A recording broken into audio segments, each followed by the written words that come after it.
तुम्हाला माहीत आहे का, प्रत्येक श्रीमंत यशस्वी व्यक्तींच्या घरात अशा काही प्रभावी वस्तू असतात ज्या आपल्या घरात असणे खूप आवश्यक आहे.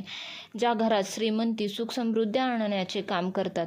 त्या दिसतात साध्या पण खूप प्रभावशाली असतात. तर फक्त शोभेसाठीच नाही तर समृद्धी सुख यांचं प्रतीक आहेत.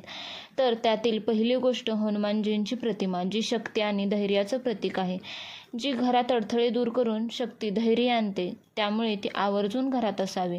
दुसरी वस्तू म्हणजे चांदीची मासोळी किंवा मच्छी. ही धनवृद्धी, भाग्यवृद्धी, पैशाचा सतत प्रवाह टिकवून ठेवते. तिसरी वस्तू म्हणजे अन्नपूर्णा मातेची भगवान शंकरांना अन्नदान करतानाची प्रतिमा होय. ही घरात भरभराट आणि कधीही न संपणारी समृद्धी आणते.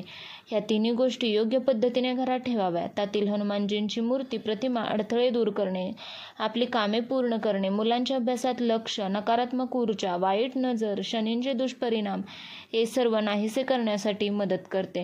कामे वेळेत पूर्ण होण्यासाठी मदत करते. तसंच यामुळे घरातल्या कर्त्या पुरुषाला धैर्य, शक्ती येते.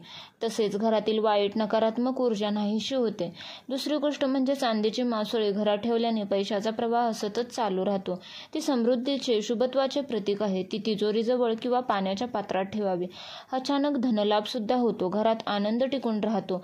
तिसरी गोष्ट अन्नपूर्णा माता, भगवान शिवाला अन्नदान देतानाची प्रतिमा म्हणजे घरात अन्नधान्य, पैसा याची भरभराट होते. कधीही कशाची कमतरता भासत नाही. घरात धनधान्य कधीही कमी पडत नाही.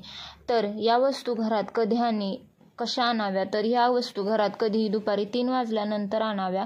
म्हणजे सूर्यास्ताकडे जाणारी वेळ म्हणजेच गोधुली वेळ, या वेळेत ही वस्तू आणावी. जी देवप्रतिष्ठेसाठी शुभ वेळ मानली जाते. म्हणजे दुपारी 3 नंतर अशा प्रकारच्या वस्तू घरात आणाव्या आणि नंतर त्या घरामध्ये स्थापित कराव्या. यामुळं काय होतं तर याचा प्रभाव दुप्पट होतो. हे आवर्जून लक्षात ठेवावे. आणि या तिन्ही वस्तूंपैकी तुमच्या घरात कोणती वस्तू आहे हेही नक्की सांगा. आणि यातील तिन्हीपैकी कोणतीही गोष्ट घरात तुमच्या आवर्जून नक्की आणा. तुम्हाला नक्की चांगला अनुभव येईल. तर अशाच प्रकारच्या नवनवीन माहितीसाठी चॅनलला अजूनही सबस्क्राईब केले नसेल तर जरूर करावे. तसेच व्हिडिओ आवडला तर प्लीज लाईक अँड शेअर करा. तसेच व्हिडिओ पाहिल्याबद्दल धन्यवाद. श्री स्वामी समर्थ.